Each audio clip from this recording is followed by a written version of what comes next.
Bonsoir à tous, ravi de vous accueillir sur Maritima. Voici tout de suite le journal de ce 17 décembre. Je vous accueille à Provence Studio qui a l'habitude chaque année d'offrir une après-midi Noël, une après-midi récréative pour les enfants atteints de cancer de l'hôpital de la Timone à Marseille. Habituellement on ne communique pas, mais là vous comprendrez qu'il y a un appel aux dons lancé par l'APHM, l'assistance publique des hôpitaux de Marseille, pour financer une partie d'un outil révolutionnaire dans le traitement des cancers pédiatriques. Alors, appel aux dons, on y reviendra bien évidemment en fin d'édition, mais tout de suite place à l'actualité du jour. Et à Martigues, retour sur le débat public autour des mesures d'austérité visant les collectivités locales. La ville invitait hier soir ses citoyens à échanger sur le budget de la commune, qui risquerait donc d'être restreint. Le gouvernement de Michel Barnier avait annoncé 40 milliards de coupes budgétaires. À Martigues, ça représenterait précisément une perte de 6 millions d'euros, menaçant évidemment les services publics locaux essentiels. Alors une situation consécutive aux derniers gouvernements successififs pour le sénateur des Bouches-du-Rhône, Jérémy Bacchi, et puis un échange plus qu'important pour le maire de Martigues, Gaby Charroux, soutenu par Marie-Arlette Carlotti, sénatrice des Bouches-du-Rhône. Je vous propose d'écouter leur réaction au micro de Sarah Le Guen. Sur des bases justes, c'est un échange avec les habitants et même lorsque ces habitants font des propositions de solutions à des sujets, c'est une chance inouïe de s'appuyer sur eux et sur ces démarches-là. Tout gouvernement qui abîmera les services publics communaux nous trouvera sur son chemin pour s'y opposer et dire tout le mal qu'on pense de ce projet. Donc avec les sénateurs et les députés, le combat continue à être mené, mais surtout avec la population. Il lance une opération qui est un SOS pour les communes, aussi les départements et les régions, il l'a dit à la fin. Et les communes, c'est catastrophique parce que taxer une commune, lui donner moins de moyens financiers, c'est aussi faire attention que les citoyens auront moins de services publics. Elles fassent des choix entre est-ce que j'interviens sur les crèches ou est-ce que je finance les associations féministes de femmes qui subissent des violences comme on vient de me parler. C'est des choix drastiques que les maires ne peuvent pas faire. Ils ont mis en place depuis des années des vraies politiques publiques et aujourd'hui on leur dit mais vous n'avez plus les moyens de les faire. Et alors nous on se lave les mains à l'État parce que du coup les citoyens, c'est à vous vers vous qui vont se retourner. Ça c'est pas possible. Je crois que cette épée de Damoclès est malheureusement bien réelle. On avait des gouvernements qui, à 20 ans de ça, théorisaient sur le fait qu'il y avait trop de communes en France et on voit bien comment les Françaises et les Français sont attachés à leurs communes et je partage bien évidemment ce point de vue-là. Et n'ayant pas réussi à favoriser le regroupement, la suppression de communes, la réduction de nombre de communes, j'ai peur que les gouvernements successifs et notamment le précédent, en asséchant les finances des communes, essaient de contribuer à rendre les communes totalement inopérantes et à décrédibiliser même l'idée de commune auprès des Françaises et des Français. Mais nous ne nous laisserons pas faire. La commune est une formidable invention, héritage de la Révolution française et je crois que les Français comme nous-mêmes croyons encore à l'avenir des communes, nous nous battrons pour. Et on compte sur vous, mesdames, Et on rappelle que la ville de Martigues a lancé une pétition pour faire face à ces coupes budgétaires. Environnement et justice, l'État condamné à dépolluer d'anciens sites industriels au sud de Marseille. C'est une décision de justice qualifiée d'historique par les avocats des associations et des riverains qui avaient porté plainte contre l'inaction de l'État. D'ici le 30 juin 2028, l'État devra assainir d'anciens sites industriels pollués aux métaux lourds, d'anciennes fonderies ou usines chimiques, datant pour certains du début du 19e siècle, qui ont pollué pendant des années le littoral sud. 77 dépôts sur une zone de 29 hectares, Madrague de Montredon, Callelongue et parmi les polluants de l'arsenic ou encore du plomb. L'État est également condamné à procéder dans un délai de 10 mois à la mise en sécurité de la friche et du crassier de l'ancienne usine chimique Le Grémente, située en bord de mer. Son activité a cessé en 2009. La carence fautive de l'État est pointée du doigt par le tribunal administratif. Pour les avocats, il s'agirait de la condamnation à charge de l'État la plus importante jamais rendue en France en matière de remise en état de l'environnement. La situation à Mayotte, 3 jours après le passage dévastateur du cyclone Chido. L'ampleur du bilan humain est encore difficile à déterminer. Vous le savez, un bilan provisoire fait état de 22 morts, mais les autorités redoutent des centaines, voire des milliers de victimes. Plus de 200 membres de la Croix-Rouge pourraient avoir disparu. À Marseille, de nombreuses familles comoriennes sont dans l'incertitude, n'arrivant pas à joindre leurs proches, redoutant le pire. Mohamed Itrisso est président de l'association comorienne Ouzababi à Marseille. Il était au micro de Noria Boussena. En 2012, déjà, il y avait les intempéries aux Comores et puis il y a eu Kenneth. Et on avait monté un collectif depuis 2012 qui s'appelle SOS Comores. Et là, on est en train de le réactiver. Et on a justement des personnes qui sont sur la Réunion, sur les 3 autres îles. Donc l'idée, c'est vraiment de travailler ensemble comme on avait travaillé la dernière fois, parce que ça s'était bien passé. On voit tout ce qui se passe, qui se met en place et tout, c'est très bien. Après, nous, on est aussi sur le côté où on a peur qu'il y ait un certain public qui soit oublié, surtout sur Mayotte, avec ce qui se passe aujourd'hui, la guerre aux immigrés et tout ce qui va avec.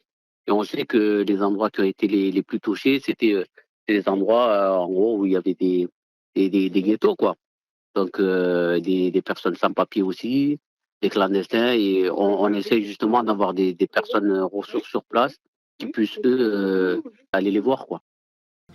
Un couvre-feu nocturne va être instauré dans l'archipel entre 22h et 4h pour éviter les pillages. Un deuil national sera bientôt déclaré et Emmanuel Macron devrait se rendre dans l'archipel ces prochains jours. En attendant, la solidarité s'organise progressivement dans notre région. Le maire de Marseille, Benoît Payan, annonce débloquer une première aide d'urgence de 50 000 €. Une équipe médicalisée des marins-pompiers arrive en renfort dans l'archipel. Une équipe de secours et de logisticiens se tient prête pour augmenter les forces sur place. La région Sud lancera très prochainement un appel aux dons auprès d'un ou plusieurs acteurs humanitaires comme la Croix-Rouge française. Une urne est d'ailleurs à votre disposition dans le hall de l'hôtel de ville de Salon, dont par chèque uniquement. Et puis ne manquez pas ce soir la grande soirée de soutien sur France 2 dès 20h50 en réponse à cette situation d'urgence à l'appel de la solidarité de la Fondation de France.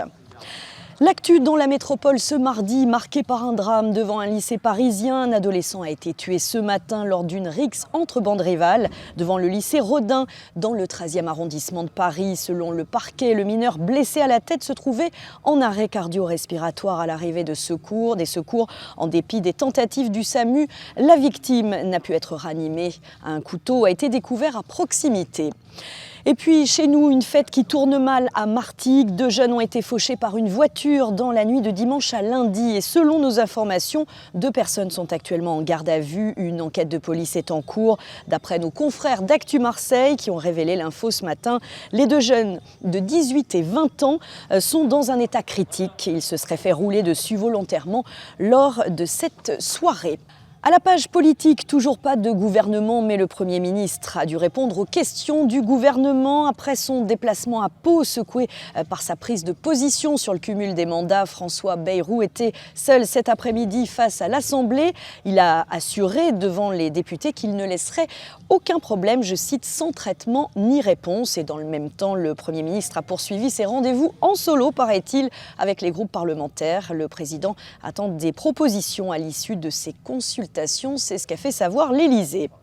Le maire de Marignane menacé de mort. Une enquête a été ouverte par le parquet d'Aix après la découverte de tags antisémites sur les murs de la mairie marignanaise ainsi que les murs d'une école visant le premier édile d'hiver droite de la ville, Éric Ledissès.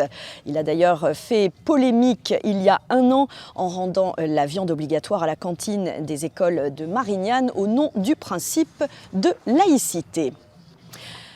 Le défenseur des baleines, Paul Watson, bientôt libéré. Excellente nouvelle, son incarcération au Groenland avait ému, souvenez-vous, le monde entier après son mandat d'arrêt international émis par le Japon. Le Danemark a décidé de ne pas extrader le défenseur des baleines. Paul Watson était incarcéré depuis presque 5 mois.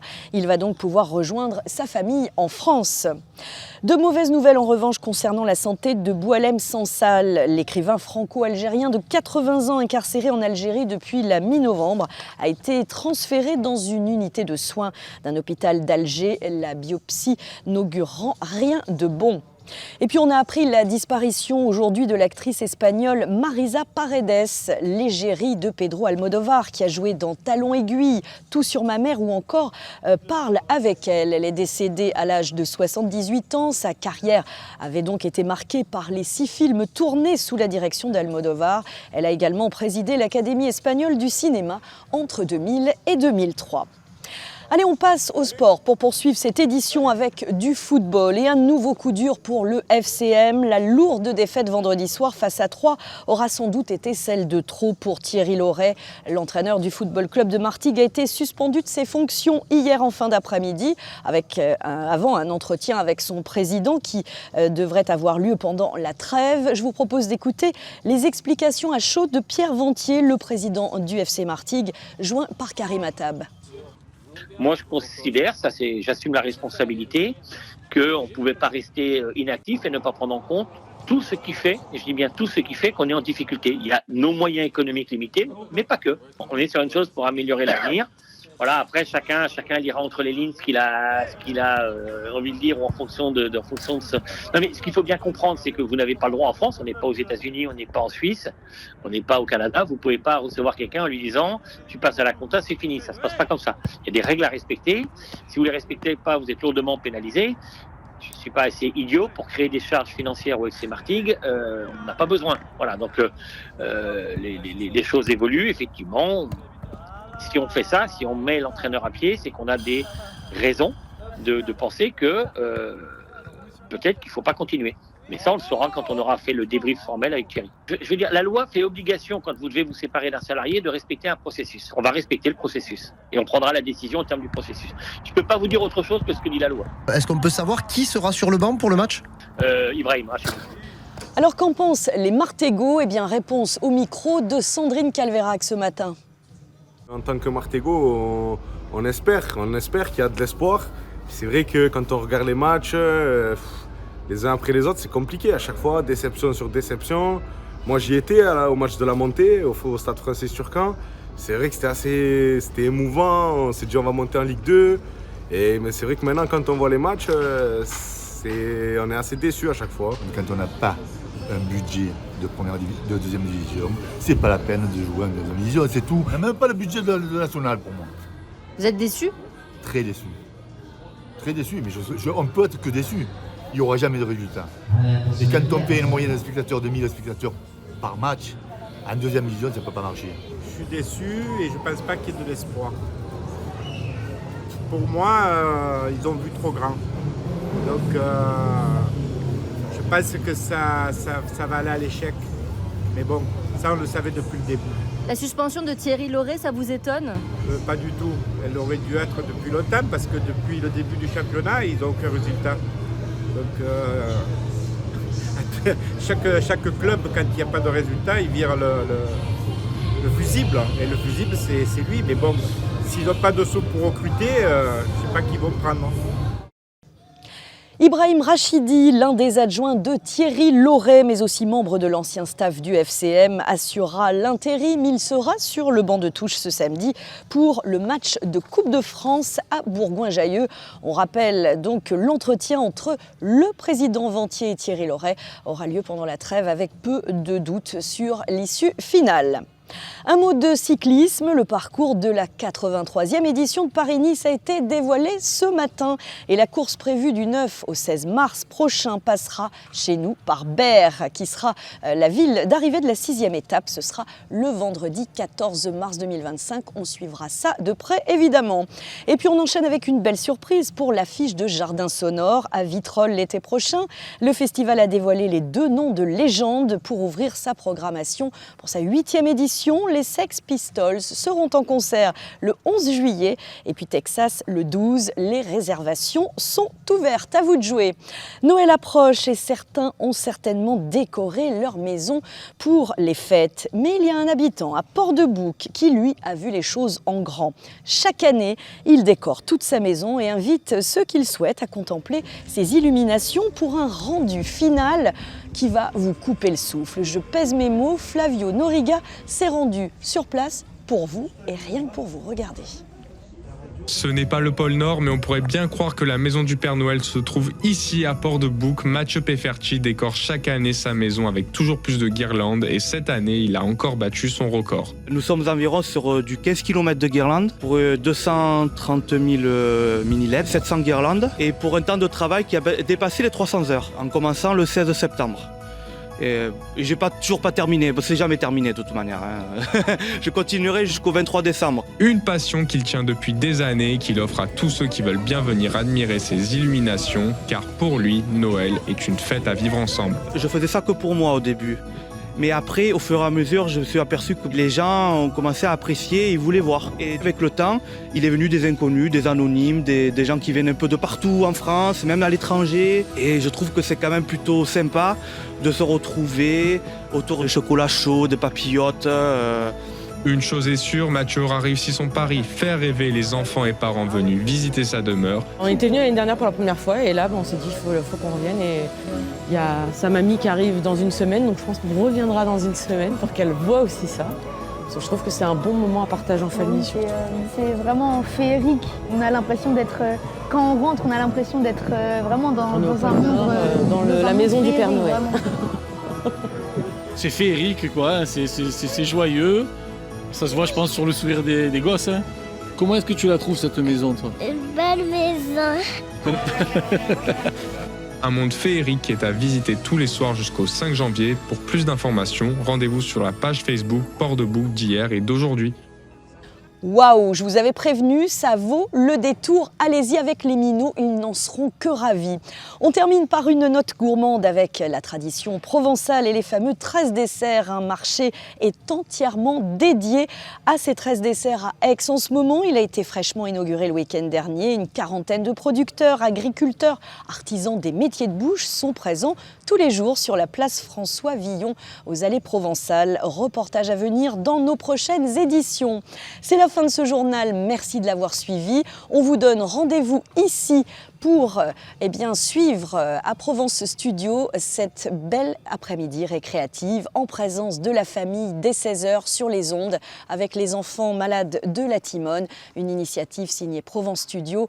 On est fiers évidemment de relayer l'info et allez sur notre site maritima.fr, vous saurez tout sur ce nouvel appareil révolutionnaire lancé donc à l'APHM de Marseille. Très belle soirée à tous et à demain pour un nouveau journal.